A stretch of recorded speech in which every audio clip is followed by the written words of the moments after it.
Tem a FESP aí, tá chegando a FESP. Todo mundo feliz. O curso termina antes da FESP, para não atrapalhar nada. Vamos lá. O último tópico que a gente... Começou aí? Tchau. O último tópico que a gente vai abordar no curso, né? E vai servir, eu acho, assim, para colocar essa coisa da simetria de calibre, né? Numa perspectiva bastante mais geral do que inicialmente a gente pensava. A gente, lá no eletromagnetismo, a coisa fica parecendo que é uma coincidência, assim, né? Um negócio que,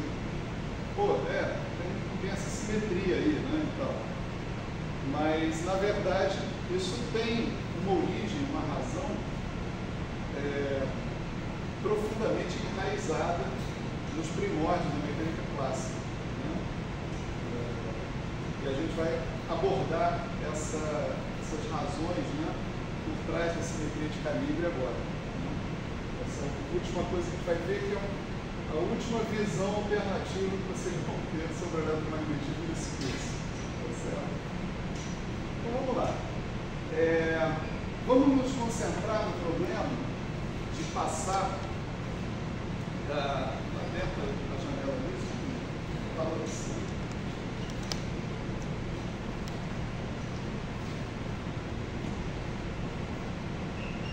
Está aberto, o negócio aqui não abre.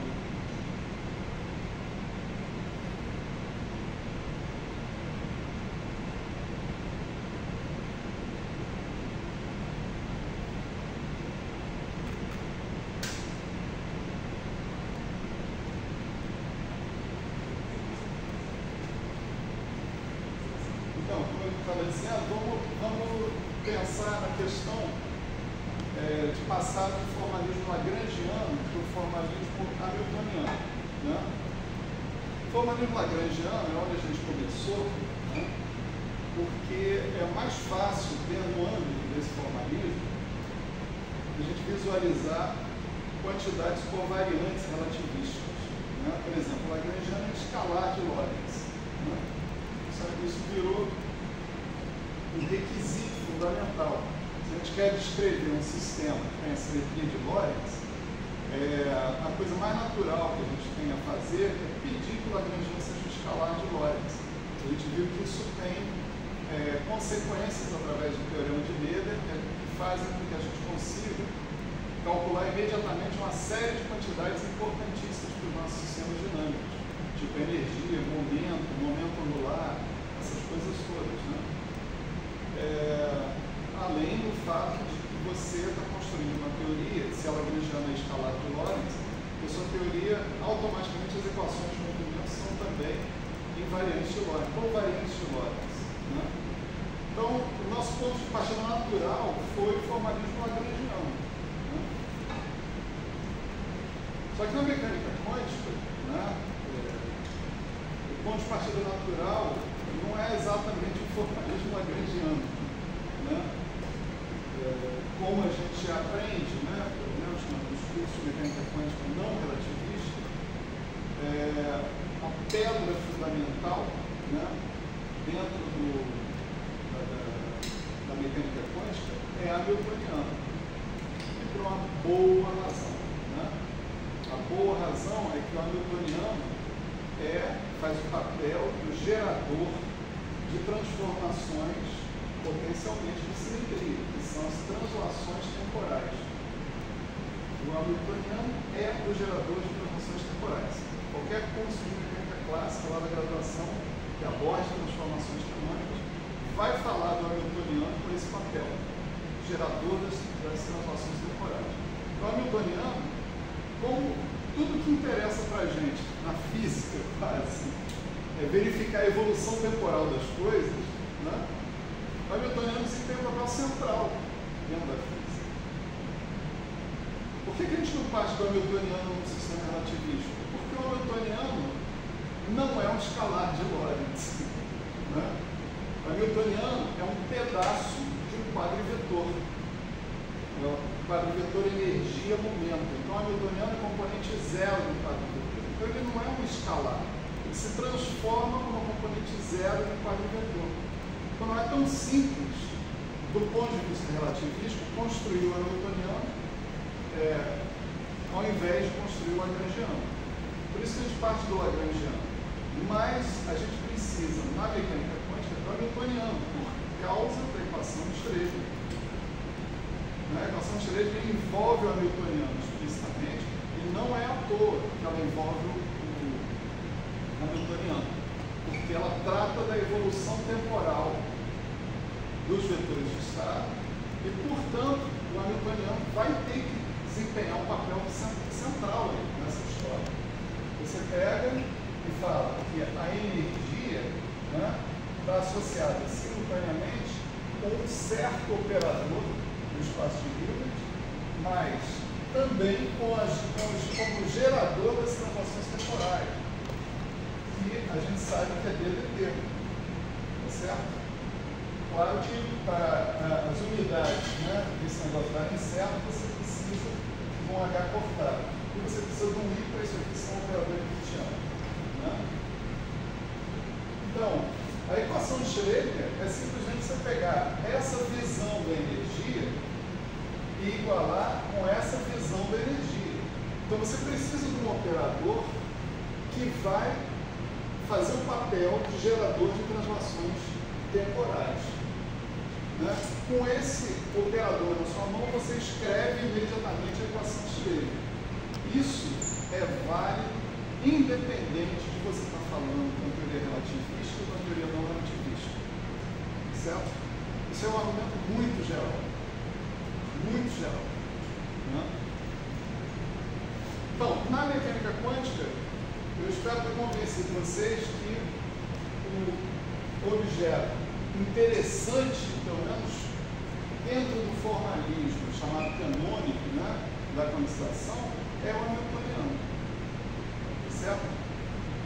Claro, isso merece alguns reparos, para quem for estudar isso em maior profundidade no futuro, vocês vão ver que existem formulações da mecânica quântica onde, de novo, o lagrangiano volta a ser o objeto fundamental, certo? Particularmente a formulação de integração de trajetórias, de integrais de trajetória. O cara fundamental lá passa a ser o lagrangiano. Recupera esse papel fundamental que tinha antes da mecânica clássica. Mas, vamos dizer, para a gente abordar a mecânica quântica desde o ponto de vista que nos é familiar dentro dos cursos de mecânica quântica não relativista, uma coisa fundamental é passar do formalismo lagrangiano para o formalismo hamiltoniano. Como é que isso acontece?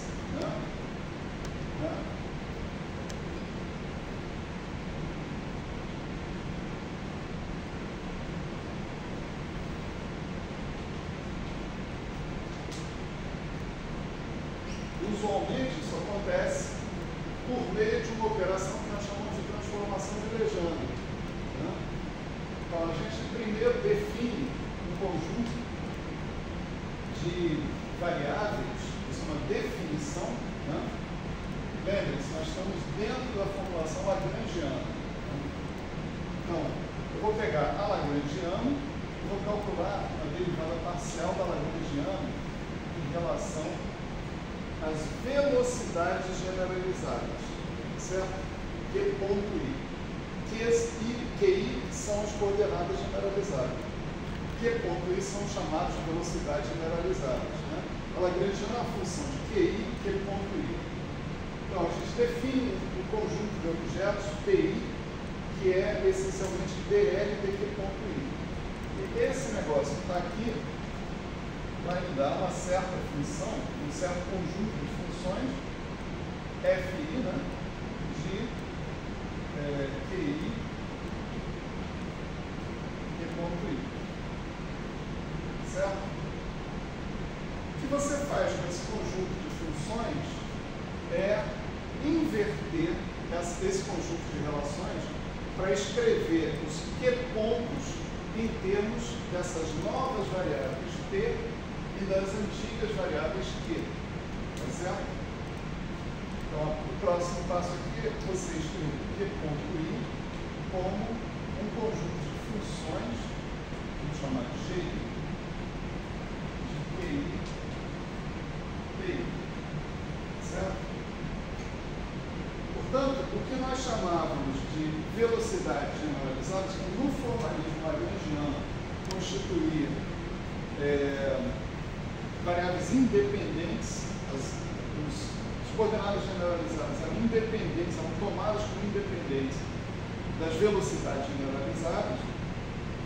Agora, esses Q.Is são substituídos por outras coordenadas independentes, são os PIs. Né? E aí a gente define, né, a segunda parte, né, da transformação lejana é definir o hamiltoniano como PI Q.I menos L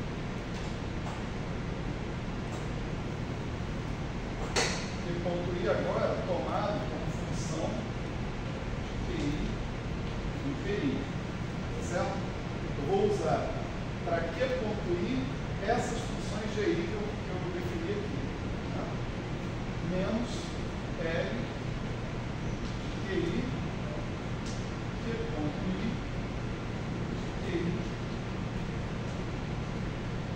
QI.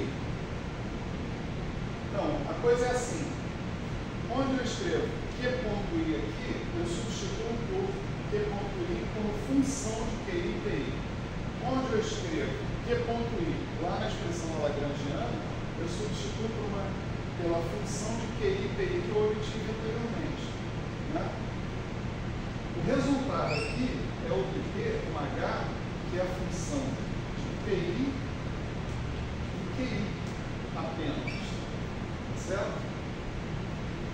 Graças a essa substituição que eu fiz aqui, que eu supus, né, que eu podia fazer aqui, né, supor que os FIs são inversíveis. Né? Ou seja, que eu defino os PIs dessa forma, eu sou capaz de definir os Q.Is inversamente, né? Esses GI são inversas dos Fs. Né? Então, isso é uma suposição que eu estou fazendo. Dentro dessa suposição, eu substituo isso aqui dentro dessa definição, isso é uma definição, e obtenho H como função de P e Q. Certo? Essa é a transformada de Legendre e daqui a pouco a gente vai falar sobre as equações de movimento, né? Vamos falar logo, né?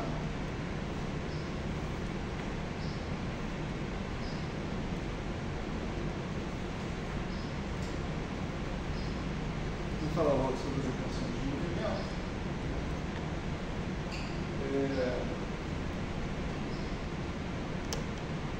O meu princípio variacional, né, é que me dá as equações de movimento. Então eu pego a ação, que é integral do lagrangiano com o tempo, e faço uma variação das coordenadas generalizadas, né, uma variação genérica das coordenadas generalizadas, impondo que nos extremos, né, da integração no tempo, essa variação se anule. Né? E aí eu imponho que a ação seja minimizada por essa variação. E isso não vai acontecer para qualquer conjunto de funções QI, vai acontecer apenas para aquelas funções que satisfizerem as equações de movimento. Né?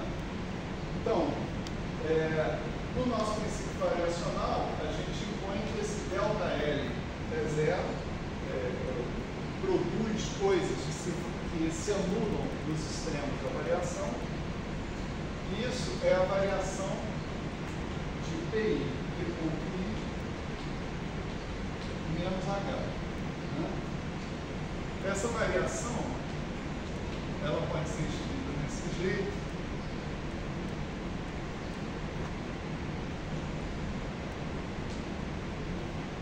Delta PI, Q.I mais PI, delta PI menos PI. ΔH vai ser DH dPi ΔPi DH dPi ΔPi. Tudo tem som no I, certo? Tudo tem som no I. Agora, essa variação que está aqui, né? A gente já viu que a variação na forma funcional das coordenadas generalizadas comuta com a derivada temporal. Então, é uma coisa que não tem nada a ver com a outra. Né? Então, esse cara, eu posso escrever como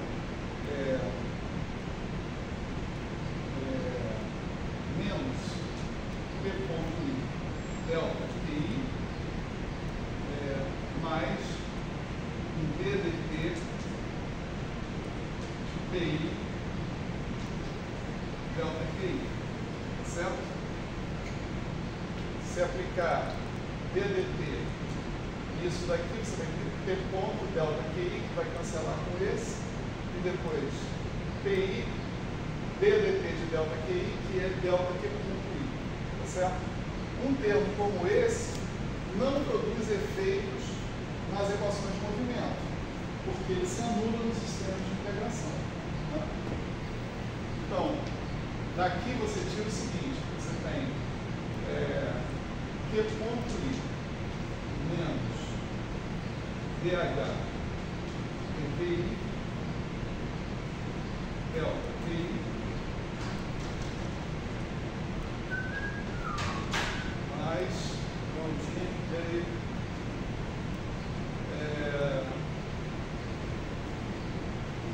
menos P ponto I mais menos DH dQI delta QI. Né? Se você quer que isso aí seja zero, né? Você vai ter que impor que esses coeficientes aqui são zeros, porque essas variações aqui são completamente independentes umas das outras. E daqui você tira as equações de movimento. Né? Então, você tira Q ponto I igual a DH QI e Q ponto I é igual a menos DH dQI. Certo? Então é isso que a gente faz para passar, né, da formulação lagrangiana para a formulação hamiltoniana. Só te atualizando aqui, que você chegou agora. A gente, na mecânica quântica, é importantíssimo para a gente estar na formulação hamiltoniana. Né? Você me lembrou que eu tenho que abrir aquela fonte. Né? Tem várias razões para isso, né? Pode ver agora. Desculpa aí, demora. Agora dá para ir no banheiro. Então,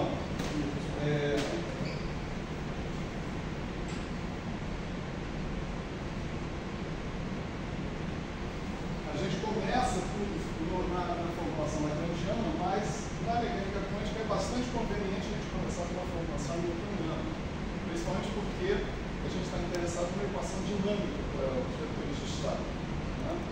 E o hamiltoniano tem um papel canônico de ser o gerador de translações temporais. Né? O hamiltoniano tem um papel central nessa história de evolução do tempo, né? que a gente faz. A maneira de você passar junto com a formulação lagrangiana para a hamiltoniana, é através de uma transformada de Lejano. Né? Quer dizer, aqui a gente estava revisando, né, a transformada de Lejano usual que a gente costuma fazer, e aqui é importante observar essa hipótese que a gente está fazendo aqui. Né? Quando a gente define os momentos generalizados, momentos canonicamente conjugados às coordenadas generalizadas, a gente supõe que eles vão ser funções das coordenadas generalizadas e das velocidades generalizadas. E essas funções nós supomos que elas vão ser inversíveis. Isso é central para que essa transição possa acontecer. Se elas são inversíveis, então eu posso escrever as velocidades generalizadas em termos das coordenadas generalizadas e dos momentos. Né? E ao fazer isso, eu posso definir o hamiltoniano, né, através da transformada de Legendre como uma função apenas de perícia e QI, sem passar por que ponto queria jogar. Certo? Feito isso, aí a gente obtém as equações de movimento utilizando o princípio variacional, essencialmente. Né? Usando a mesma coisa que o princípio de minimação. Né? Então, isso aí é o normal. Né? É o que a gente está acostumadíssimo a ver por aí afora. Né? Um passo além são os chamados parênteses de Poisson, né? Que também são muito importantes na mecânica quântica. Né? Já já a gente fala por quê. Não, eu fui no trem. Então, a gente define, né, em geral, os parênteses de Poisson de duas grandezas dinâmicas, ou seja, duas funções de Q e P, né, como sendo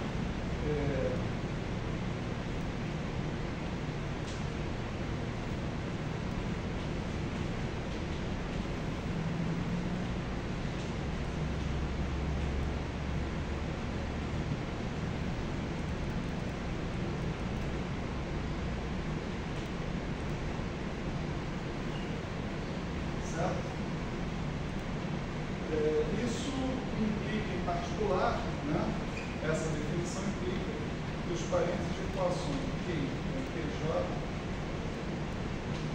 vão ser delta e J. Né? Por que os parênteses de Poisson? Porque uma das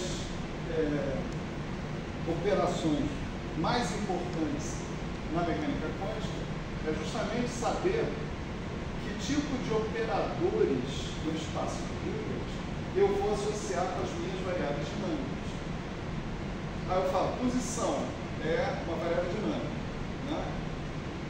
Então, posição, pelos meus postulados para a mecânica quântica, tem que corresponder a um operador do espaço de Hilbert. Ok. Os altos valores desse operador tem que ser Hilbertiano e ter um conjunto completo de autoestados. Certo? Ok. Ok. Acabaram minhas informações sobre o operador. Que outra informação eu posso ter sobre esse operador? Nenhuma. Eu tenho que impor alguma coisa para conseguir saber que operador eu vou escolher de uma maneira sistemática. Certo? O que eu imponho? O que eu sei impor do ponto de vista matemático? Eu sei impor a álgebra que esse operador satisfaz em relação a outros operadores. Sei mesmo? Não, eu sei porque eu vou estabelecer um postulado. Eu vou dizer que essa álgebra dos operadores é estabelecida através da correspondência parênteses de Poisson em 1 sobre H cortado computador. Certo? Então, a álgebra dos operadores que vão corresponder às variáveis dinâmicas do meu sistema é obtida diretamente da álgebra dos parênteses de Poisson. Por que isso é importante? Obter a álgebra. Porque se eu obtenho a álgebra, eu sei das representações dessa álgebra. Eu sei quem vão ser os operadores capazes de satisfazer essa álgebra que eu estou impondo aí. E essas vão ser as propostas de operadores que eu vou utilizar no espaço de Hilbert. Certo?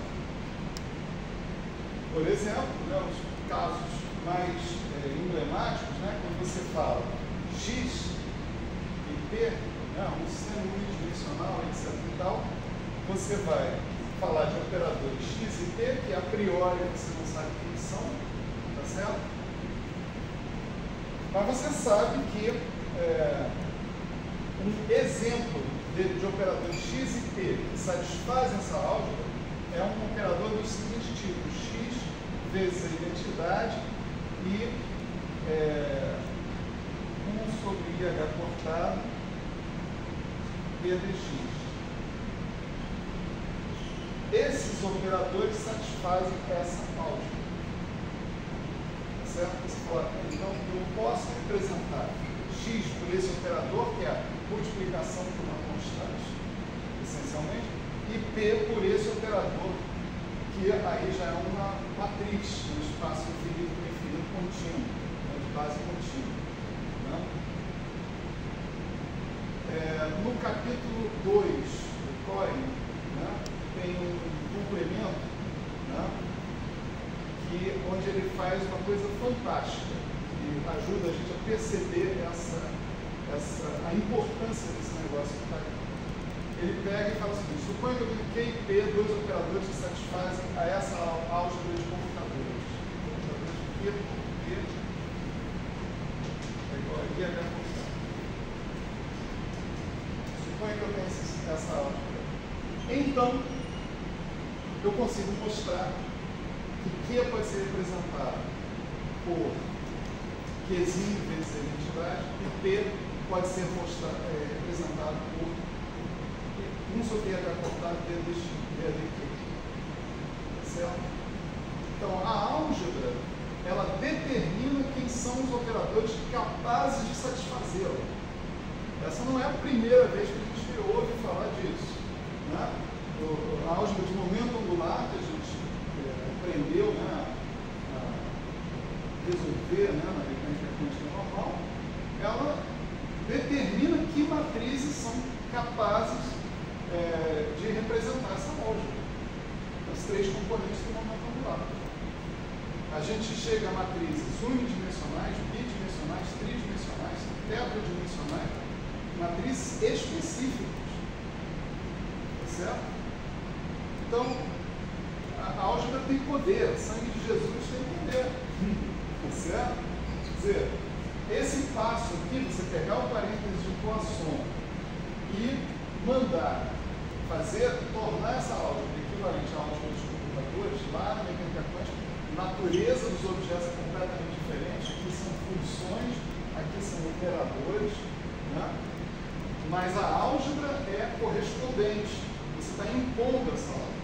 Ao você impor essa álgebra, você descobre que operadores que são interessantes para você utilizar para representar suas variáveis dinâmicas. Mas por que isso? Não podia ser outra coisa? Claro que podia ser outra coisa. Por que isso? Porque isso está certo. No final das contas. Está certo? Isso é o que você chama de princípio da correspondência. Né? No final das contas. Mas é isso, é um princípio, é uma atribuição arbitrária. A gente não tem outra saída para encontrar os operadores que não seja essa. Não tem outra. Não tem mais o que você impor. Né? Você pode sair chutando e tal, um operador aqui, outro ali e tal, não sei o que, até ver o que funciona. Mas isso é uma forma sistemática de você construir as coisas. Né? E essa forma sistemática se mostrou extremamente bem sucedida. Certo? Por isso que a coisa vai para frente. Né? Então esse aí é um mundo maravilhoso do chamado formalismo canônico. Tá certo? Isso vai para sistemas de número finito de graus de liberdade e, com suas devidas modificações, vai também para sistemas com número infinito de graus de liberdade. Campos, tipicamente. Certo? Mas o esquema é basicamente o mesmo. Basicamente o mesmo. Certo? E agora vamos fazer o seguinte, vamos desafinar um pouco o coro dos contentes. Certo? O coro dos contentes. Vou dar um exemplo para vocês de quando isso daqui não funciona. Certo? Quando isso aqui não funciona, pelo menos exatamente do jeito que a gente descreveu aqui.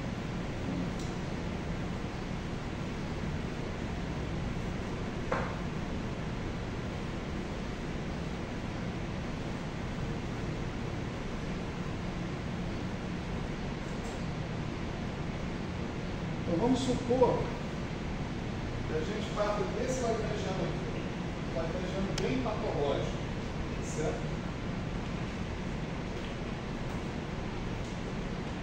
É um sistema de duas coordenadas generalizadas, Q1 e Q2, potencialmente suas velocidades generalizadas. E a nossa lagrangiana vai ser isso aqui. Ponto ao quadrado,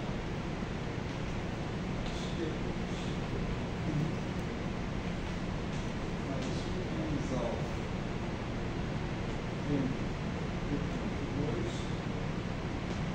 menos delta sobre 2, Q1 menos Q2 ao quadrado.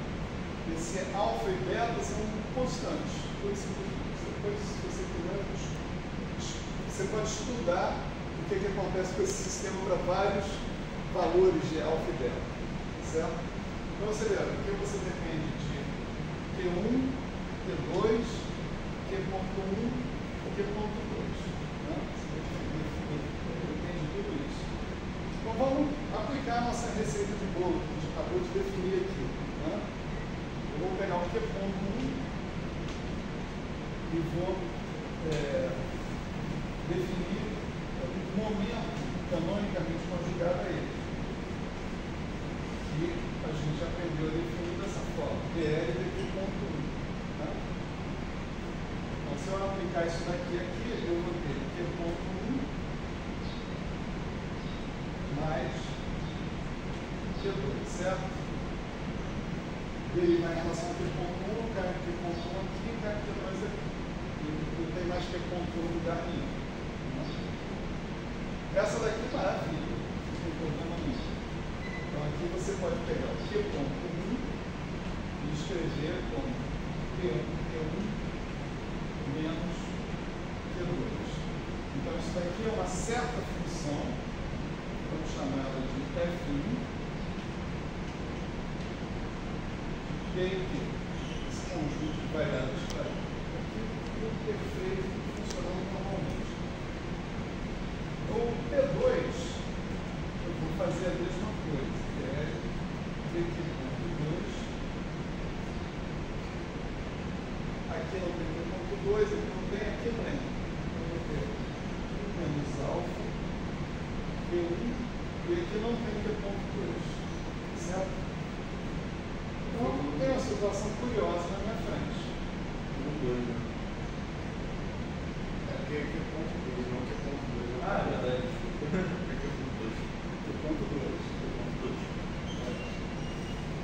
Então, é esse cara aqui que contribui para essa derivada.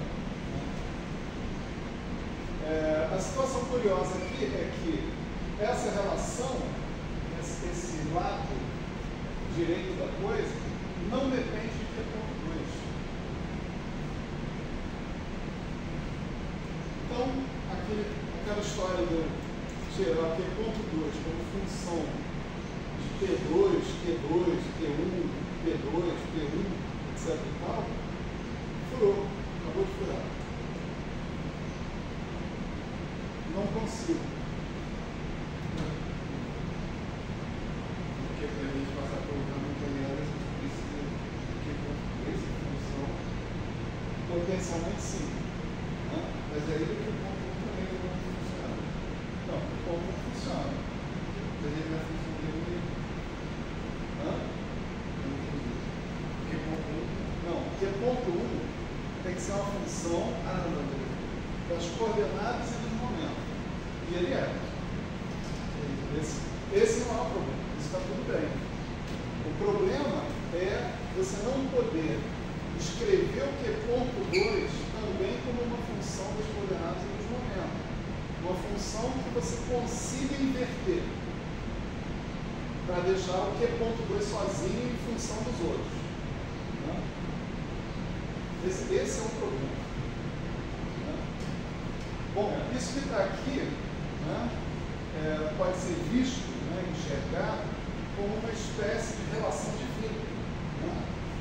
Ômega de PQ, que é P2 menos 1 menos alfa, Q1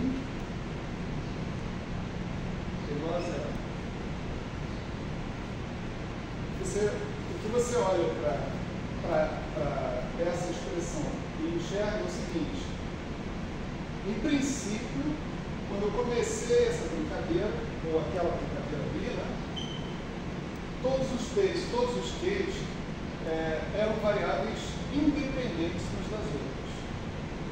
Tá certo? Variáveis independentes. Aqui o que eu estou descobrindo é que alguns desses P's e Q's satisfazem relações de vínculo. Tá certo? Elas não são variáveis independentes umas das outras. Tá certo? Eu tenho que aprender a trabalhar com essa situação. Essa situação não é uma situação inédita, né? A gente já viu que existem vínculos, né, pelo menos nos cursos de mecânica clássica, né? Quando você tem vínculos, você pode implementar esses vínculos através de multiplicadores de Lagrange, por exemplo, né?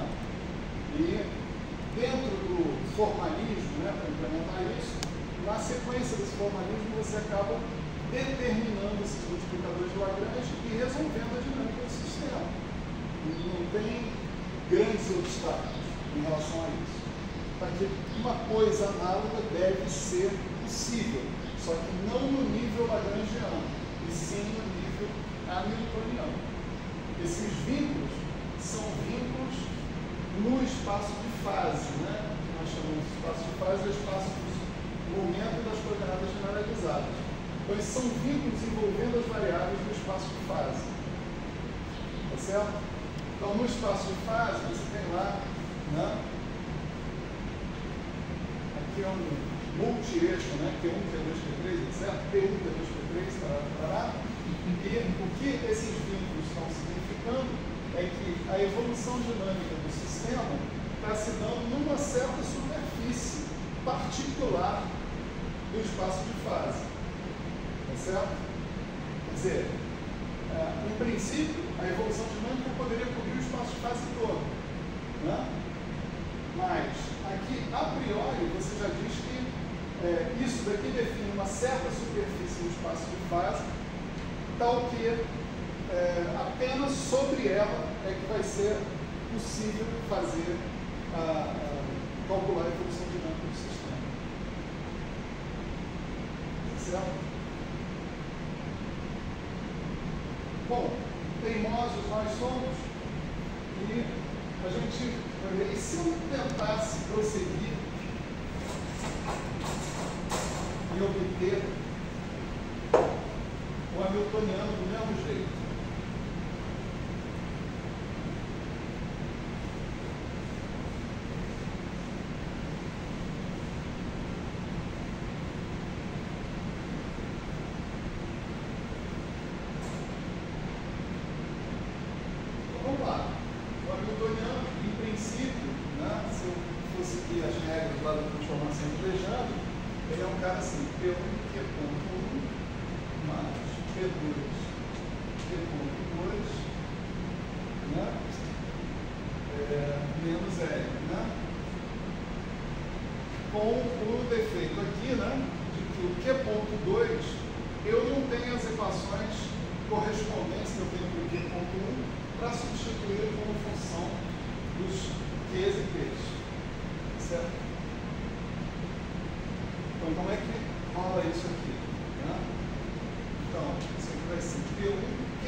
relacional P1 menos P2, certo?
Q.1 ao quadrado eu vou ter que substituir por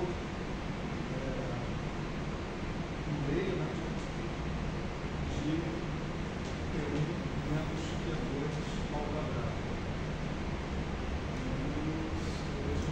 Certo, desculpa. Não era isso que você estava falando. Não, eu sei que não era isso. Eu sei que não era isso que você estava falando, mas é que eu errei. Eu precisava corrigir rápido. Mas fala de novo. Aqui tem aquele Q2 multiplicando Q2.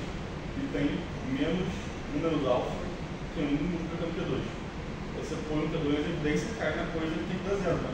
Então o Q2 vai, Q2 vai milagrosamente desaparecer. Não vai?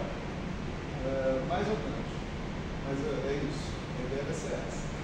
Quer dizer, isso aqui você pode reorganizar da seguinte maneira, né? Você vai ter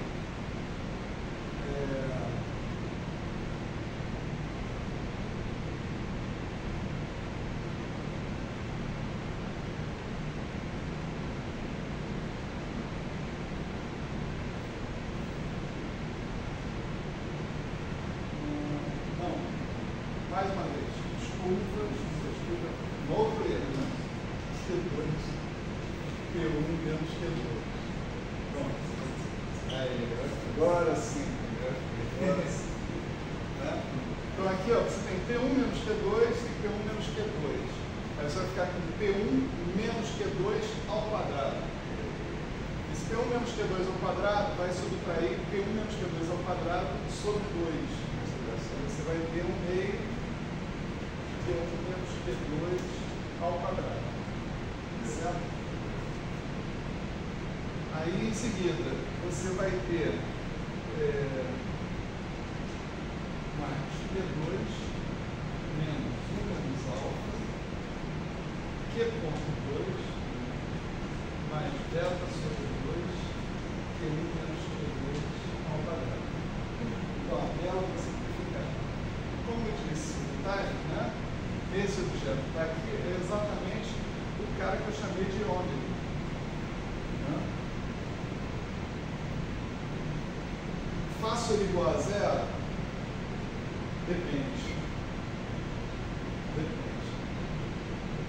Se eu estiver interessado pura e exclusivamente no valor do H sobre a superfície de V, certo? No valor, quanto vale o H na superfície de V? Eu posso fazer esse ômega igual a zero. E o H fica totalmente função de P e Q como antes. Tá certo? Mas se eu não tiver, se eu estiver interessado na dinâmica, lembra que eu vou usar o hamiltoniano para calcular as derivadas temporais das variáveis dinâmicas através dos parâmetros de Poisson. Lembram disso? Eu vou precisar que ponto é parâmetro de Poisson de Q com H. Tá certo? Se eu desprezar um termo como esse nos parâmetros de Poisson, eu estou perdendo informação. Tá certo? Esse cara é capaz de, mesmo sendo zero, possuir um parêntese de Poisson diferente de zero com as variáveis dinâmicas. evolução dessas variáveis dinâmicas. Então, eu efetivamente tenho que tomar cuidado sobre zerar esse termo ou não zerar esse termo. Agora, se eu zerar esse termo, o meu problema está resolvido, porque eu não tenho mais a dependência nessa variável estranha que eu não sei o que é, do ponto de vista newtoniano. Que é ponto 2. Está clara a questão? Esse termo contribuiu para a evolução das comunidades. Eu já vou mostrar isso explicitamente. Tá certo? Mostrar isso explicitamente aparecendo. Porque as derivadas dele não necessariamente são zero. Por isso Ele pode ser zero mais uma derivada dele, talvez não seja zero. Ou a derivada dele, o pior, uma parêntese de Poisson com uma variável dinâmica. Se eu colocar aí um parênteses de Poisson, ele vai vir carregando um Q ponto em parênteses de Poisson. Depende. Então você vai ver isso em segundos.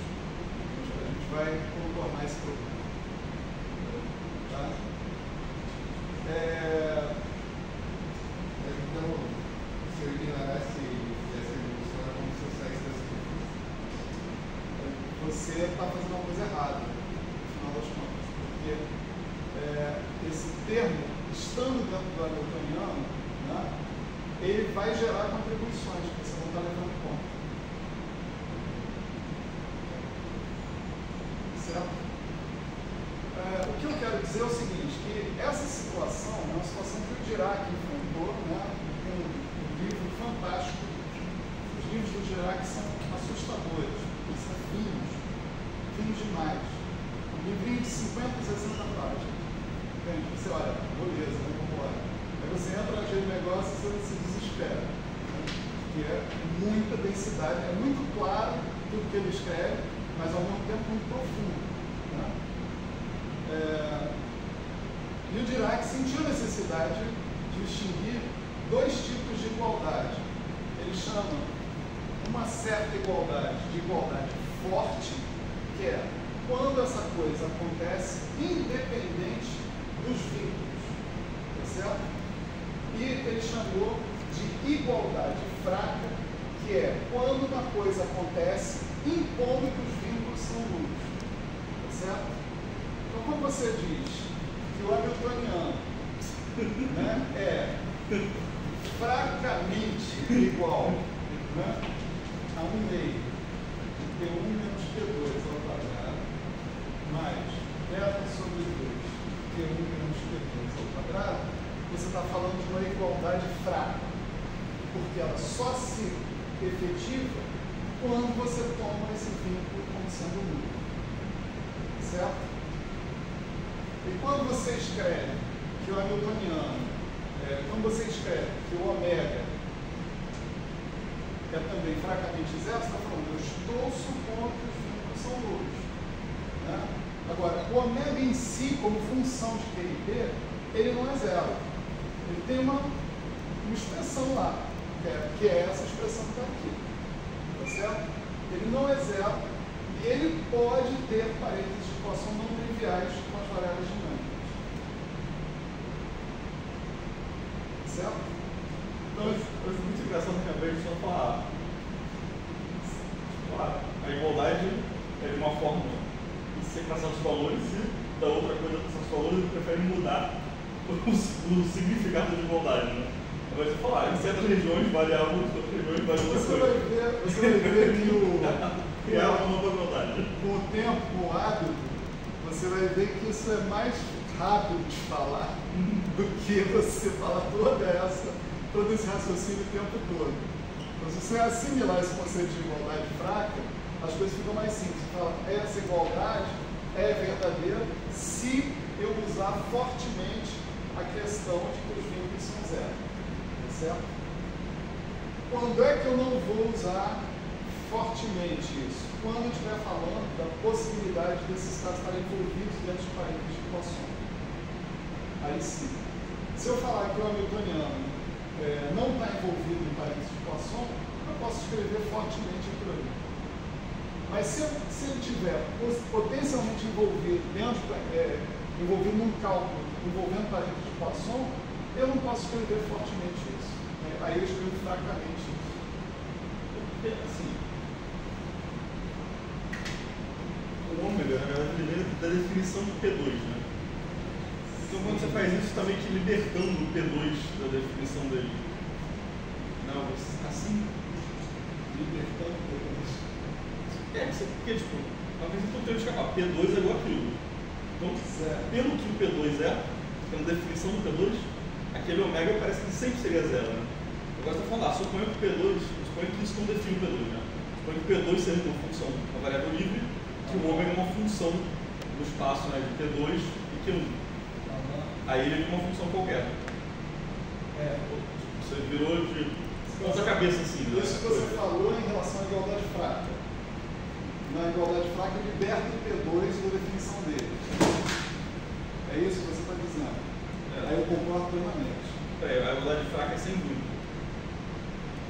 A igualdade fraca é dizendo, se o vínculo valer, vale essa igualdade.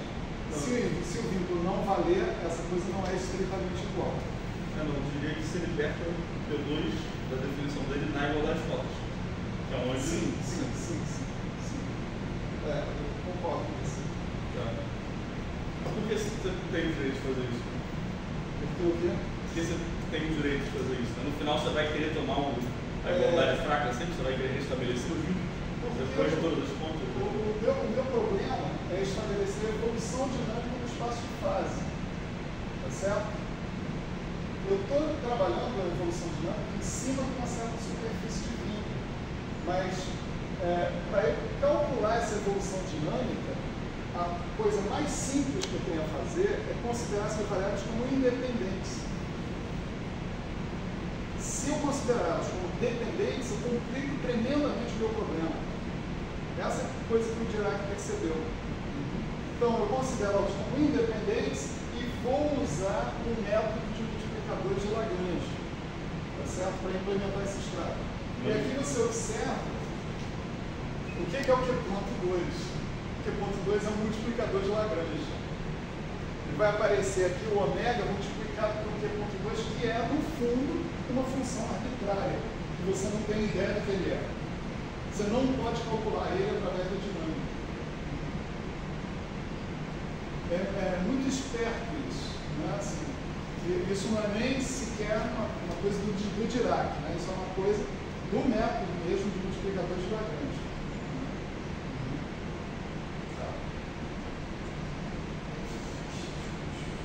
Quando a gente chegar no final, então, a gente vai restabelecer os vínculos. Sim. A evolução temporal só existiu na superfície. Né? Você vai ver isso. Você vai ver isso. Porque, para mim, a justificativa toda que se a gente tomar uma versão zero antes depois derivar, a gente sai da superfície. A gente tira o vínculo da evolução. Mas vamos levar isso em consideração também. Ainda tem etapas a serem cumpridas aqui nessa história. É que eu nunca aprendi multiplicadores de Lagrange direito, nem na mecânica lagrangiana normal. Aqui você vai aprender. Aqui você vai aprender, porque aqui o ponto do método de Dirac é que ele vai te dar um algoritmo para você determinar os multiplicadores de Lagrange no final da história. Entende? Para você dizer quem são esses caras.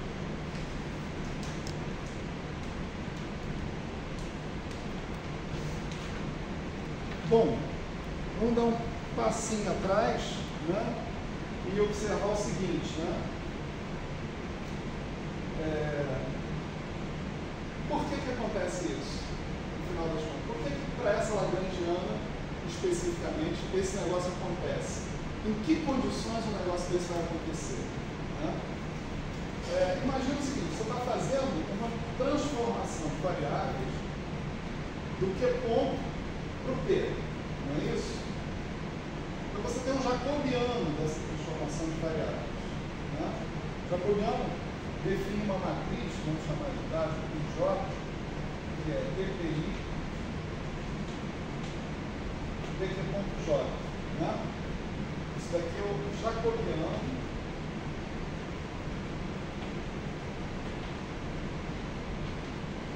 problemas foi que só tinha que ponto linearmente, né? E teve como inverter uma derivada que vai ser só um número. Sim, essa é uma coisa que aconteceu ali em particular, mas pode acontecer em outras situações mais gerais do que essa. Né? Então, esse cara que está aqui, né, você pode escrever como D2L, dq.i, dq.j. Né? Se você calcular esse objeto para aquela lagrangiana ali, né, o WJ ele vai ser uma matriz assim: 0, 0, 0. E aí você verifica que o determinante, né, desse dado é igual a 0. Portanto, isso, né, não é nenhuma novidade, porque a gente viu isso acontecer explicitamente.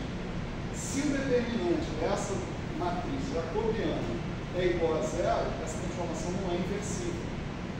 Você não consegue partir da velocidade generalizada Z dos momentos e voltar.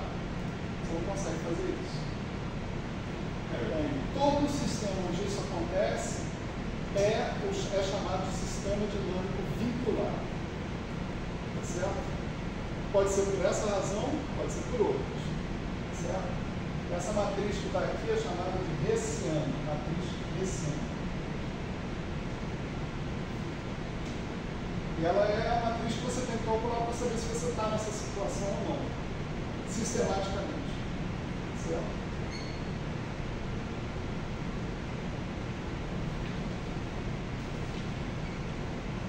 Beleza. Então, vamos sair um pouco desse nosso exemplo patológico e para uma coisa mais patológica ainda. Né? Vamos supor que eu não encontrei só um vínculo, eu encontrei um monte de vínculos. Tá certo? Não tem só um omega desse, tem vários omegas. Certo? A ideia é a gente montar, né, o nosso hamiltoniano. Né? Primeiro, é importante observar que isso que aconteceu aqui nesse exemplo vai sempre acontecer. Quer dizer, os nossos vínculos vão aparecer aqui no hamiltoniano. Né? E você vai ter que tomar os fatores de proporcionalidade dos vínculos como funções arbitrárias que você não conhece, que você vai chamar de multiplicador de Lagrange e que vão ser calculados ao final do seu procedimento de calcular as equações de movimento. Certo? Então, no geral, a gente vai imaginar o seguinte, né? A gente vai ter um H que vai ser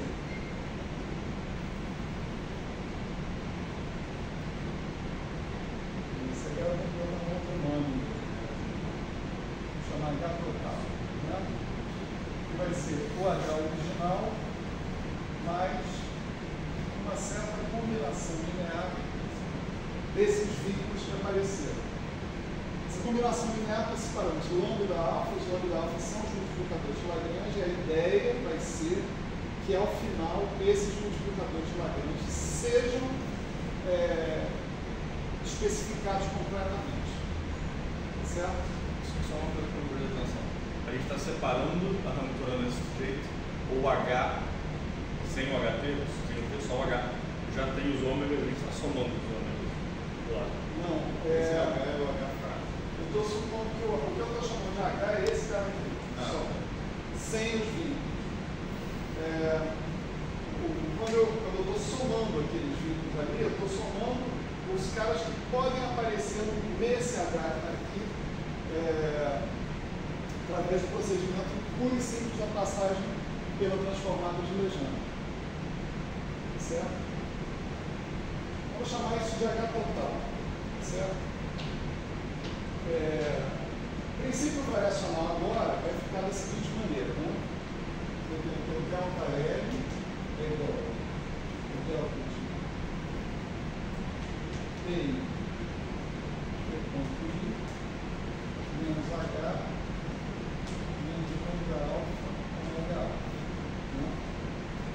como antes, isso é delta QI, Q ponto I, menos P ponto I, delta QI, aqui é delta PI, Q ponto I, mais PI, delta Q ponto I. E aqui a gente está fazendo integração por partes e desprezando o termo de derivada total, porque ele vai se anular dos extremos, tá certo? Não contribui para as equações de movimento. Menos o delta H, que vai ser DH dQI, delta QI, menos DH dQI, delta QI, e agora o resto, né? Temos lambda alfa de ômega alfa de QI, delta QI, esse ômega alfa que eu suponho que é uma função de Q e T, então vou variar ele do mesmo jeito que eu variei o H, né? Delta H, DH dQI, delta QI, mais DH dQI, delta QI. Mesma coisa com os omegas, né? Menos lambda alfa de ômega alfa de QI, delta QI, e agora o termo chato, ômega alfa. Esses lambda alfa eu não sei quem são, mas eu sei que eles também, em princípio, em algum momento vão ser determinados e eles são potencialmente função das variáveis dinâmicas. Então a variação deles vai ser uma coisa assim também. D lambda alfa dTi, delta TI, mais D lambda alfa dTi, delta TI. E a ideia é que delta L seja igual a zero. Quer dizer, a variação da ação em primeira ordem, né, vai ser zero quando ele estiver sobre a trajetória clássica, aquela história toda. Né? Bom, acabou essa brincadeira aqui? Acabou. Acabou e sobrou um pedaço que está proporcional aos vínculos. Aqui sim eu posso impor fortemente esses vínculos.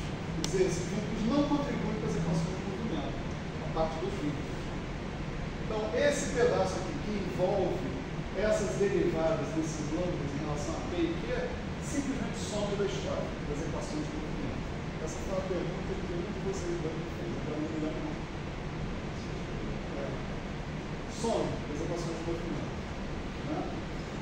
E se vocês quiserem escrever agora as equações de movimento, elas vão ser T ponto I igual DH dTi mais lambda alfa de ômega alfa dTi e menos P ponto I DH dTi mais lambda alfa de ômega alfa dTi. Certo? A história do método de multiplicador de Lagrange, né, você tem as equações de movimento, suas equações de movimento envolvem seus multiplicadores de Lagrange, e você trabalha as equações de movimento para obter condições de consistência que vão levar à determinação dos seus multiplicadores de Lagrange. Esse aqui é o método, entre aspas, que em certo momento deixa de ser um método, depende da sorte. Você descobrir qual é a manipulação consistente que você tem que fazer para obter esses lambdas. Certo? Deixa de ser um método. Né?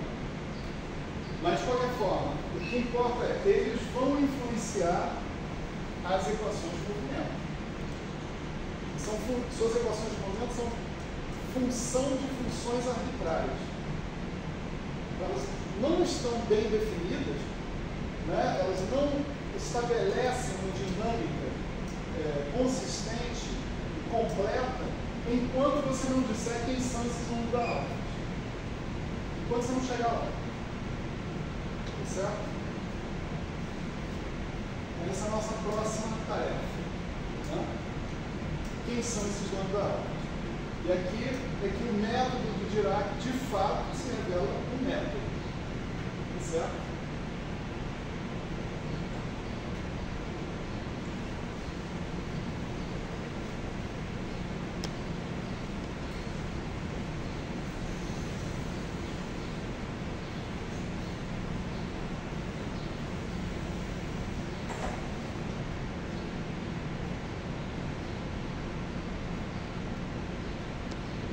Bom, essas mesmas equações elas podem se exprimir em termos de parênteses de Poisson, né? Da seguinte maneira: isso aqui é o parênteses de Poisson de QI com H total, e isso é o parênteses de Poisson de QI com H mais lambda alfa, e os parênteses de Poisson de QI com ômega alfa. E o P ponto é a mesma coisa.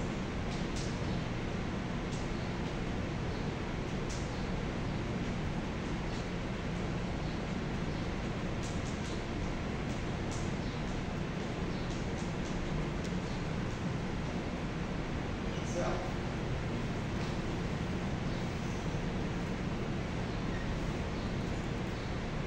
Então, a diferença entre o H total e o H é simplesmente que o H total é a newtoniana original somada aos vínculos que apareceram nesse processo de passagem do formalismo lagrangiano para o formalismo newtoniano.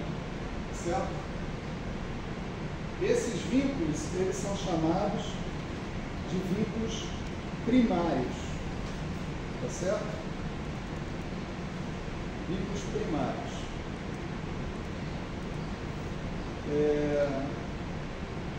E agora a gente pode parar e pensar o seguinte: tá ok. Lá no nosso exemplo, a gente viu que o nosso vínculo era uma certa função específica de P2 e de Q1, né? Se não me engano. Né? Uma coisa que a gente não escreveu, mas que estava implícita, era que esse vínculo valia para todos os instantes do tempo. Tá certo? O exemplo anterior,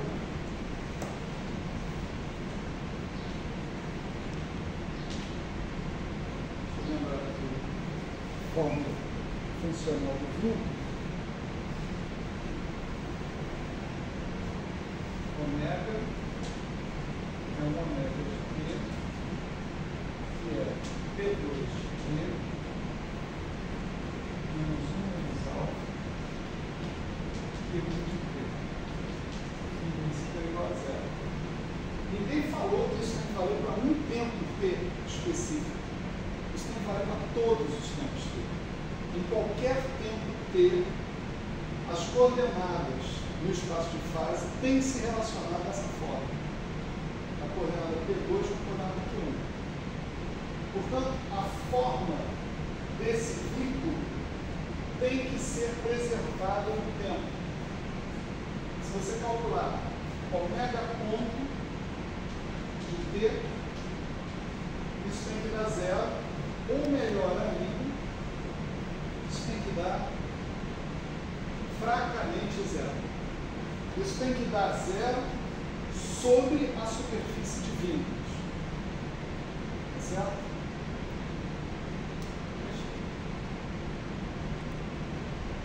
Quem garante que a evolução temporal pode levar você para fora da superfície de vínculos e aí um ômega de T não seria zero? Ninguém garante. Por isso que você tem que fazer essa conta para valer. Entende? E se acontecer isso, você define um novo vínculo, que é chamado de vínculo secundário. Isso foi chamado pelo próprio Dirac de relação de consistência para os vínculos. Os vínculos, a princípio, quando eles aparecem válidos para todo o tempo T. Portanto, eles devem se preservar no tempo, e você tem que ter isso aqui. Agora, eles não se preservam no tempo automaticamente. Eventualmente, quando você calcula a derivada temporal deles, você obtém uma nova função das coordenadas generalizadas. Aí você tem que pegar essa nova função e dizer, essa nova função é outro vínculo. Se ela não for outro vínculo, você está com um problema, você está com uma inconsistência dentro do teu sistema. Então você consegue provar que o ômega de t é zero. Depois que você fizer esse processo iterativamente o número de vezes que for necessário. Então, vamos supor, você faz ômega ponto, calcula ômega ponto, para lá. Né? Você tem Q ponto, P ponto, no princípio você pode calcular esse cara. Quanto dá? Deu zero, já direto, ou deu algo proporcional aos vínculos, parou o processo ali. Não deu zero, você define um novo vínculo, um vínculo secundário. Agora eu pego esse vínculo secundário e faço vínculo secundário ponto. Calculo o que dá isso, deu zero, ou deu proporcional aos vínculos, ok. Não deu zero e nem deu proporcional aos vínculos, isso define um novo vínculo. E depois o novo, até acabar. Tem que acabar? Tem que acabar? Tem que acabar. Tem que acabar não.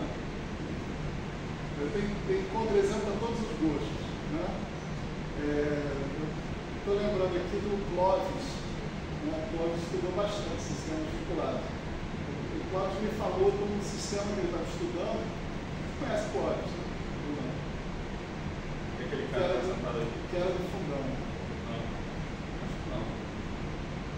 Ah, ele aposentou. Talvez se você já tenha entrado, já tivesse aí. Ele foi professor lá do fundão, velho conhecido lá do Farino, de todo mundo, né? E ele é um cara que trabalhou muito com sistemas vinculados e tal. E ele me contou de um sistema dinâmico vinculado que tinha simplesmente infinitos vínculos. Então, você pode mostrar que tem infinitos vínculos. E quando você impõe que todos esses vínculos têm que ser zero, você está impondo aquilo para uma forma geral dos vínculos que ele conseguiu encontrar. Né? Mas esse processo, no caso desse sistema que ele está olhando, não termina nunca. Né? Termina nunca. A boa notícia é que, no caso dos sistemas de maior interesse físico, esse processo acaba rápido, não demora muito não. Acaba depois de uma interação, na verdade. Duas interações, você precisa da segunda para mostrar que acabou. Né? Duas interações você chega no final.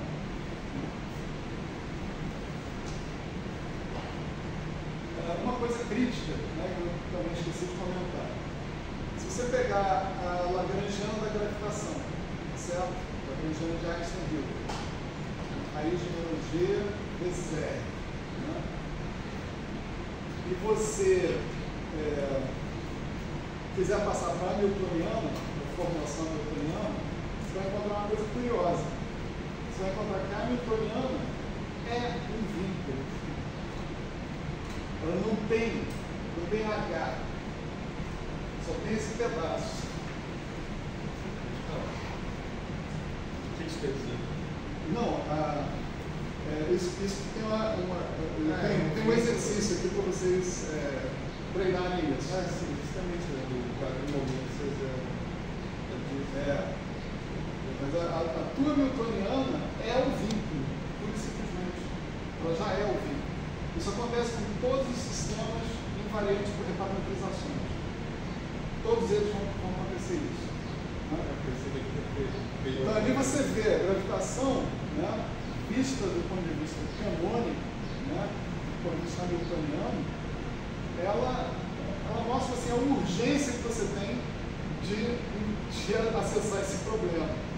Senão você não tem uma formulação newtoniana para a gravitação.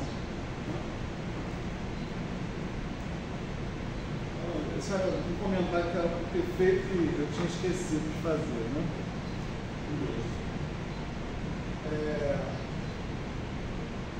Então tem todos os tipos de patologia possíveis e imagináveis esperando a gente na curva. Né?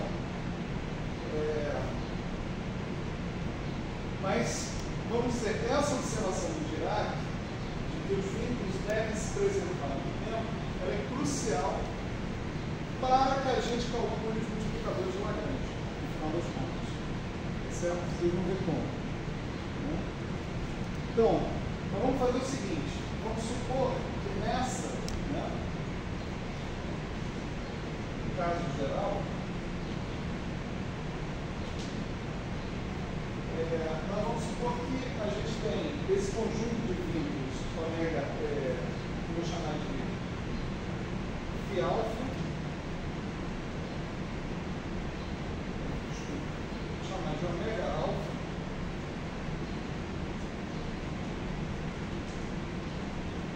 vamos supor que eu tenho R desses vínculos, aparecendo R desses caras, certo?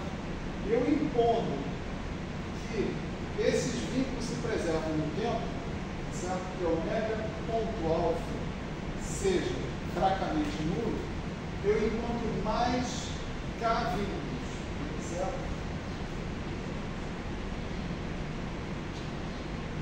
Vamos chamar aqui rho.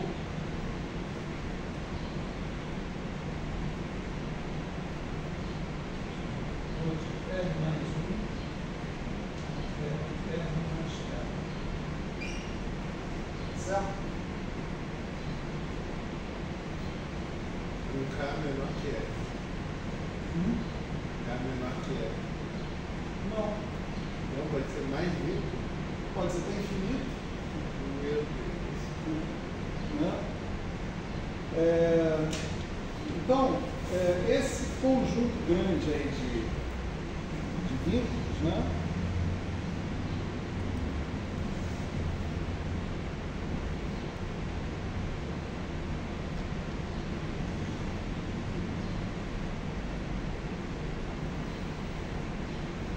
Eu vou chamar de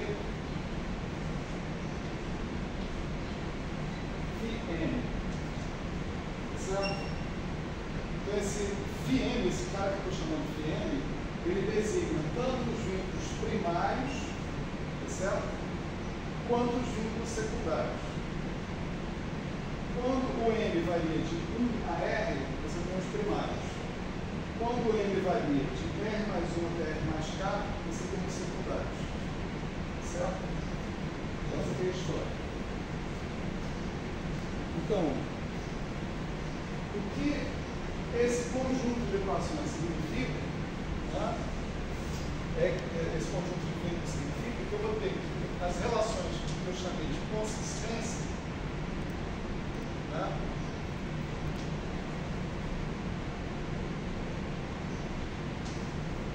Elas vão ser escritas dessa forma, né?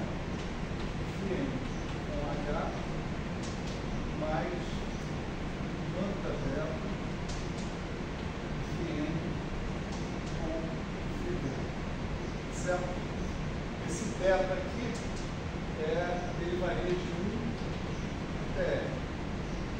Ele engloba apenas os vínculos primários, porque no H total eu só estou incluindo nesse momento os vínculos primários. Certo?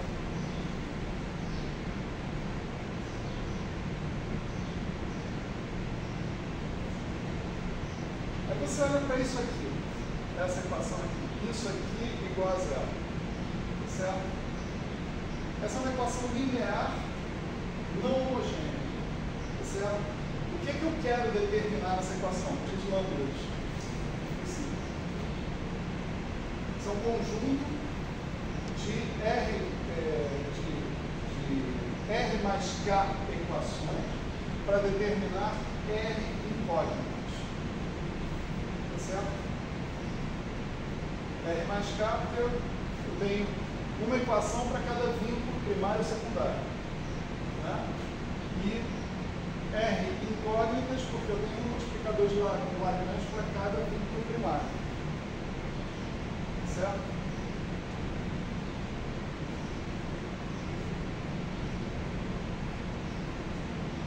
Então, eu determinar os multiplicadores de Lagrange significa resolver um sistema de equações lineares não homogêneas. Nada demais, no princípio. Certo? Então, eu tenho um negócio assim, né? Lambda terra, sei lá, Cm0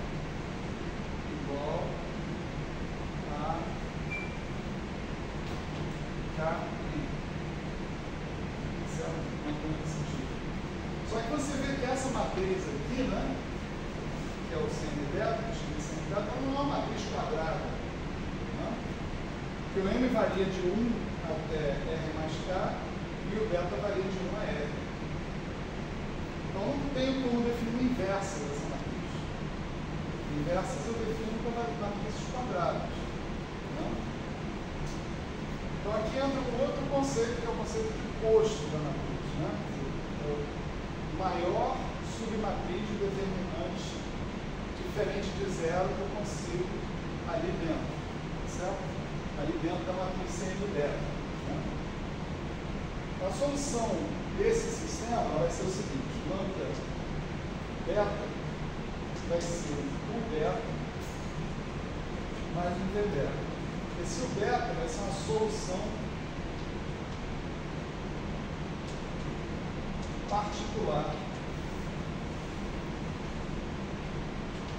do sistema, enquanto que o V beta vai ser a solução geral do sistema homogêneo. Certo? Nada de novo no front. Quer dizer, o V beta vai ser a solução disso aqui igual a zero. O beta vai ser a solução disso daqui, mas é uma solução particular que vai ser arrumada. KM é o Fn. Isso. Certo? O sistema inhomogêneo.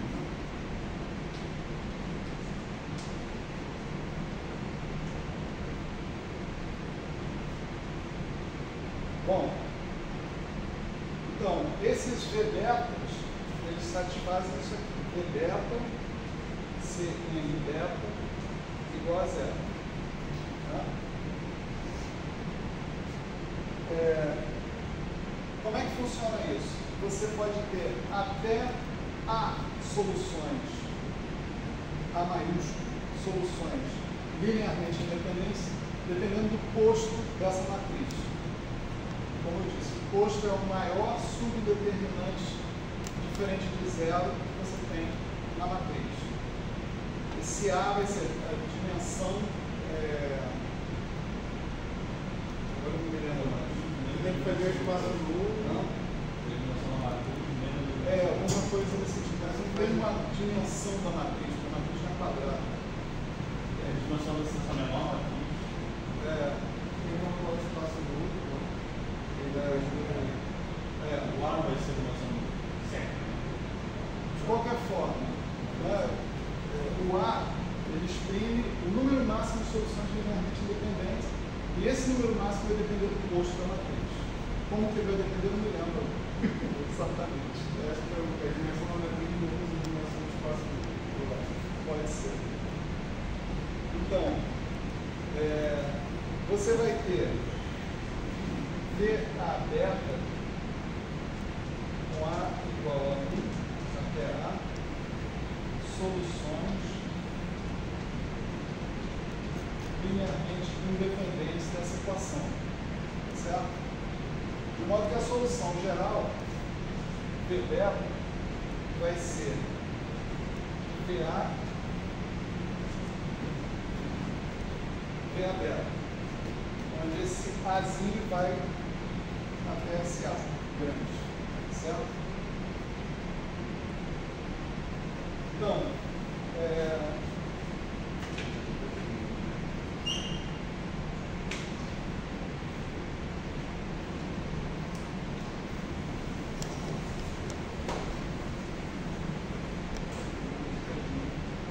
o que acontece? A minha newtoniana frontal, aqui, ela vai ter H mais beta e beta mais VA beta e beta. Isso é igual a um certo H', já digo porque eu estou singularizando esse H', mais VA vezes o próximo eu vou chamar de φ barra A. Certo? O que eu quero dizer com essa estrutura? Olha só. Aqui eu simplesmente substituí os lambdas por U mais V. Substituí o V por VA, VA beta. Tá certo? Esses U's, eles representam funções bem definidas das variáveis dinâmicas. Eles representam uma solução particular da equação inhomogênea. Eu sei quem são eles. Então, esse pedaço, o beta phi beta, é uma expressão completamente bem definida em termos das variáveis dinâmicas. Ela não contém aquela ignorância em relação aos multiplicadores de Lagrange que eu tinha antes. Eu conheço isso. Isso aqui é uma função bem definida de PIP que eu conheço, eu sei qual é. Tá certo? Quem eu não sei o que é? Aqui eu tenho uma combinação linear dos vínculos primários, que eu chamei de φ barra A. E esses VAs que estão aparecendo aqui, né, representam uma combinação linear das soluções da equação homogênea com coeficientes arbitrários. Que agora ninguém pode definir. Em princípio, esse método não permite que você defina esse cara. Olha que situação estranha. Né? Uma ambiguidade. Uma ambiguidade intrínseca. No final, há um subconjunto de multiplicadores de Lagrange que eu não consigo definir. Quando acontece isso? Quer dizer, não para todos os sistemas dinâmicos vinculados. Mas para alguns sistemas dinâmicos vinculados, pode acontecer isso. De você terminar com um hamiltoniano que depende de um certo conjunto de multiplicadores de Lagrange não definidos, arbitrários. Nesse processo, se a gente pegasse aquele exemplo que a gente começou, quando a gente chegasse nesse final, o que ponto teria virado uma função de Q e de P? Sim. Seria, Que ponto 2? o Q ponto 2 teria virado uma função de P e Q. Tá. Embora assim, você, na verdade, esteja abrindo mão de chamar aquilo ali de Q ponto 2. Você vai mudar a tua notação, chama de lambda, né? Multiplicador de Lagrange, multiplicador de Wien. Mas esse lambda ao final vai ser completamente definido. Seria, né? A ideia seria que ele fosse completamente definido em termos das variáveis dinâmicas. E nesse H de T, tá o H, tudo bem, você já trocou o lambda pela solução. O que eu estou chamando a atenção aqui é que, potencialmente, dentro desse processo que está aparecendo aqui, podem ficar multiplicadores de Lagrange sem poder ser calculados, sem poder ser definidos. Intrinsecamente indeterminados.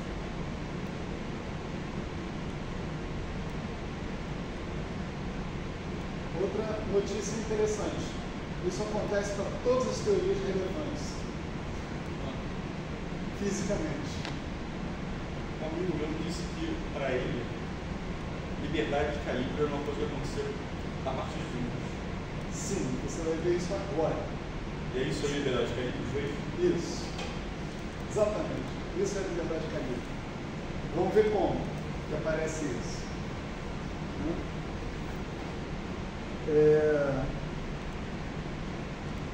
Acho que eu ia falar depois, mas eu vou antecipar. Vou falar logo, porque acho que é bom falar quando a coisa está madura. Né? Que é a coisa que parece madura. Vamos supor que você pega uma grandeza dinâmica qualquer, G de T, a função das suas variáveis dinâmicas, P e Q. Né?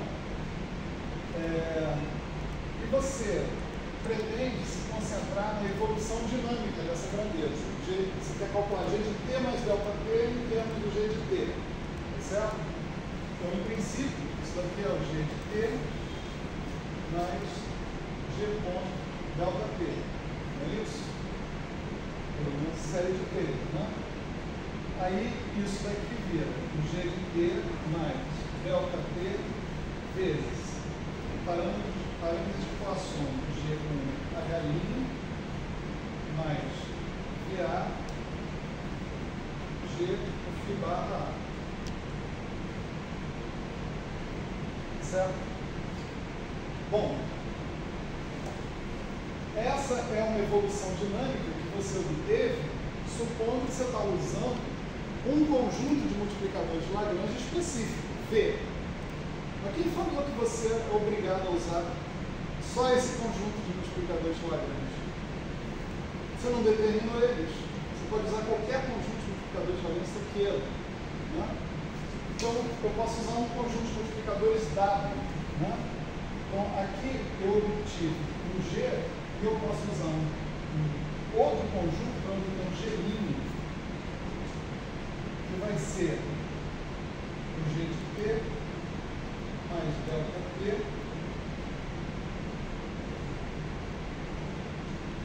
G com H' mais WA G com Φ barra A. Tá certo? Então, você vê que você, usando um conjunto de multiplicadores, você obtém uma evolução dinâmica, usando outro conjunto de multiplicadores, você encontra outra evolução dinâmica. Dependente dessas funções, dependente dessas funções. Isso implica que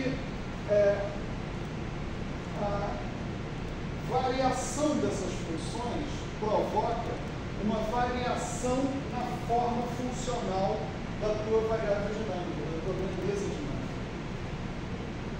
Claro que aqui nós estamos supondo que tanto bom, V e W são independentes. Né? Você tem um delta T aqui que está dando o caráter infinitesimal dessa variação.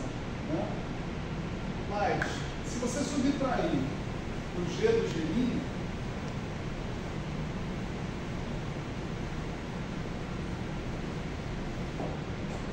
você vai obter uma variação funcional.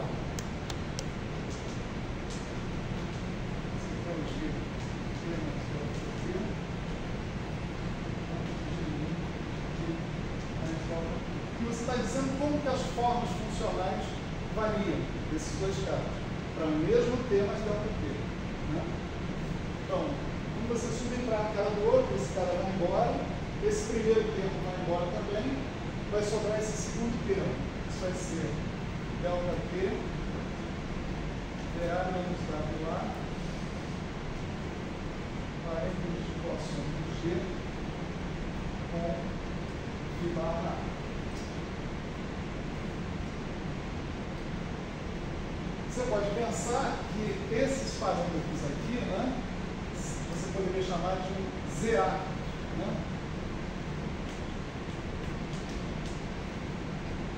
E toda transformação, né, que é colocada nessa forma, né, é uma transformação canônica. E você tem uma função geratriz para essa transformação canônica. Nesse caso, essa é a função geratriz. Essas são as funções geratrizes para essa transformação canônica. Isso tudo só existe porque a gente tem uma matriz que não é quadrada e aí tem mais soluções. Ela poderia ser quadrada E não ser totalmente e não ser reversível. E ela tem um imposto também. Tem um pedaço que fosse reversível. O fato de ser quadrado ou não é tão importante assim. Importante ela não ser reversível. Você tem mais soluções porque é necessário. Então, o que eu estou mostrando aqui é o seguinte, ó, esses vínculos que sobraram, esses Φ barra A, tá? Veja bem, esses Φ barra A, eles são, já que eles estão aqui, né? Φ barra A, eles são combinações lineares com coeficientes bem conhecidos dos vínculos primários. Tá Certo? Então, essas combinações lineares com vínculos bem conhecidos para os vínculos primários geram transformações canônicas que alteram a forma de qualquer variável dinâmica que você tenha.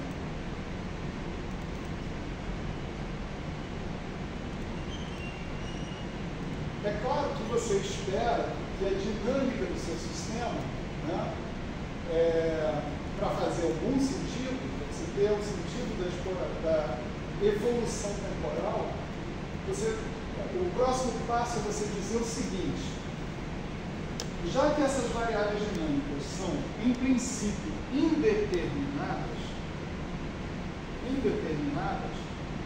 as quantidades que fazem sentido de ser observadas do ponto de vista dinâmico são as quantidades que são invariantes perante essa transformação canônica.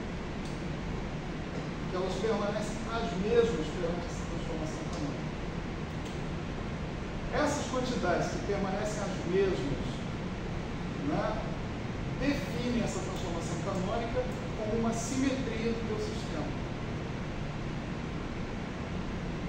chamada simetria de calibre.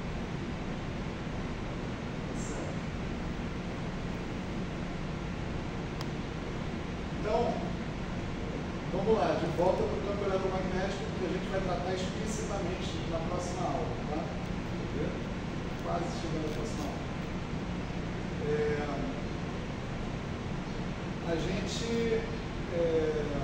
Lá a gente tem um campo, um quadro vetor, que é o AMI, não é isso?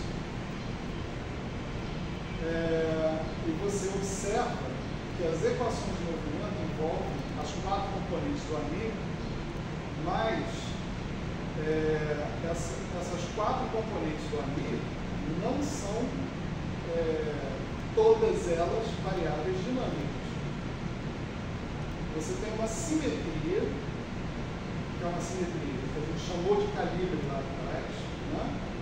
Que permite que você reduza essas 4 componentes para 2.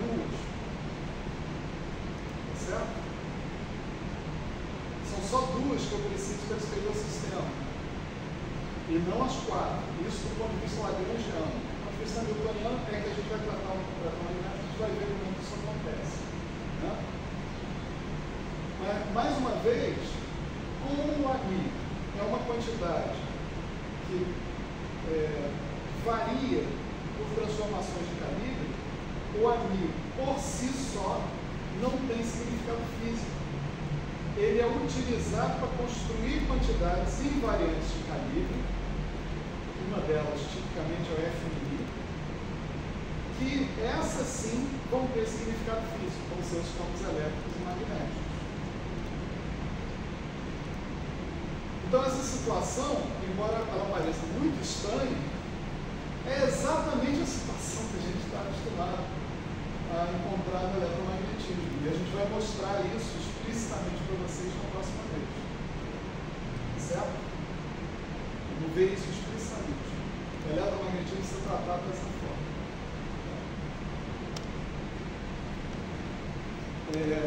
E aí, a afirmação do teu amigo, né? Simetria de calibre pode ser entendida a partir dos vínculos. Na verdade, essa é a definição da simetria de calibre. A simetria de calibre está sempre associada a sistemas dinâmicos vinculados. Certo? A gente tem simetria de calibre na gravitação, a gente tem simetria de calibre nas teorias de Young e Lewis, no eletromagnetismo, etc. Você vê que são vários contextos diferentes, são várias teorias diferentes que produzem resultados diferentes, produzem vínculos diferentes, produzem observáveis diferentes, mas que compartilham do mesmo ponto de partida. O ponto de partida é: todo mundo corresponde, na partida, no ponto inicial, a sistemas dinâmicos vinculados. Tá certo? Não vínculo. Você vai ver, você vai ver. Spoiler, não vai spoiler.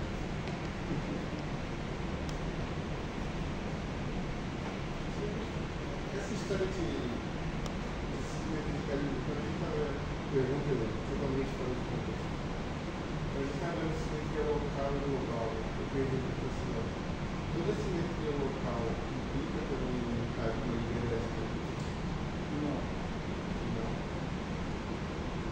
Não necessariamente. Porque para mim esse vamos dizer, simetria de calibre, ela é sempre gerada pelos vínculos. Entende? Se ela for gerada pelos vínculos, ela está dentro da nossa definição agora de simetria de calibre. Certo? Você vai ver que no caso do eletromagnetismo, a simetria de calibre é gerada pelos vínculos. Na gravitação também, no Lewis também, etc. Então, você pensa, olha, as transformações de calibre são transformações geradas pelos vínculos. Aí eu tenho outra simetria local, não sei, se ela for gerada pelos vínculos, por vínculos, né, que apareçam na teoria, você pode, ela se candidata a ser chamada de transformação de calibre.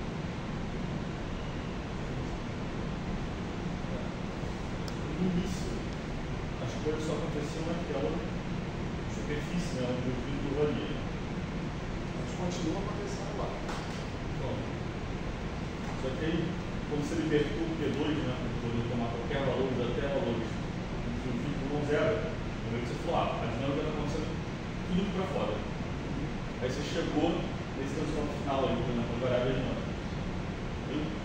Isso, né, como você falasse que a variável dinâmica tem valor aqui, no vínculo, na superfície do vínculo. Ela tem um valor aqui fora do vínculo. A diferença desses dois valores vai estar dada por desse gênero. Para no final tudo voltar para a superfície do vínculo. Excelente pergunta. Está aqui a superfície do vínculo. Né? A sua variável dinâmica, as suas variáveis dinâmicas, elas te definem uma evolução temporal aqui na superfície do vínculo. Certo? Essa evolução temporal é ambígua, né? Que significa que ela não é a única evolução temporal sobre a superfície de vínculo que pode ser definida. Tem outras evoluções temporais possíveis ainda na superfície de vínculo. Então, na superfície de vínculo, você tem essa evolução temporal e essa evolução temporal associadas à mesma quantidade dinâmica. Na superfície de vínculo. E a transformação de calibre é uma transformação que pode te levar dessa configuração, dessa evolução temporal para essa evolução temporal. Mas é dentro da superfície de vínculo. Já que na superfície de vínculo as coisas têm que ser não ambíguas. Tem que ser? Não ambíguas. Não. Aqui você vê, a evolução é caracterizada por parâmetros arbitrários. A evolução será ambígua. Não tem saída, não tem escapatória. A evolução na superfície de vínculo é ambígua. Porque naquele HP ali, a gente está colocando vínculo igual a zero? Não. Aquela que nós estamos olhando? Não. No HT você está colocando os vínculos não iguais a zero. Quer dizer, tem o H, aqui sim, você coloca o vínculo igual a zero, mas você tira e põe. Né? Aqui você tem os vínculos todos aparecendo. Então você está fora da superfície do vínculo. Se os vínculos não são. Ok, estou fora da superfície de vínculo. No final, o que eu vou chamar de G de T mais delta T é o G de T mais delta T vezes Y. Quando eu calcular isso aqui, ao final, eu vou impor que o vínculo tem que ser satisfeito. Isso aqui vai ser uma função que é bem definida de Q e P a menos do V. Mas ela, de fato, ela tem que ser tem que levar em consideração, essa evolução temporal tem que levar em consideração a superfície de vínculo. Ou seja, eu tenho que impor o vínculo que define a superfície de vínculo, ou os vínculos. Né? É um lugar mais abaixo. O lugar bem mais baixo. Porque a evolução dinâmica é ambígua, é isso que eu estou querendo frisar aqui. A evolução dinâmica sobre a superfície de vínculo, isso é muito importante. Né?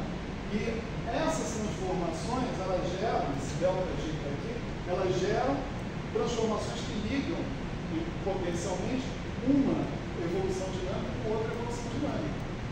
Igualmente válida, porque você não sabe escolher entre V e W, pode ser qualquer um.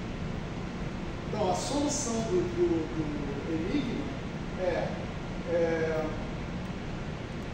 tá bom, a evolução dinâmica desses caras é ambígua, não tem o que fazer, é isso. Então, os caras que têm sentido são os caras que têm evoluções dinâmicas não ambíguas. E os caras que têm evoluções dinâmicas não ambíguas são funções desses Gs que são invariantes de calibre, ou seja, que não se transformam por transformações de calibre.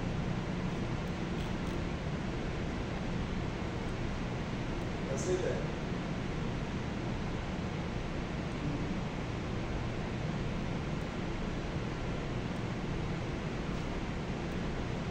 Ok? Por hoje é só. Quinta-feira vamos terminar, de qualquer jeito. Certo? Só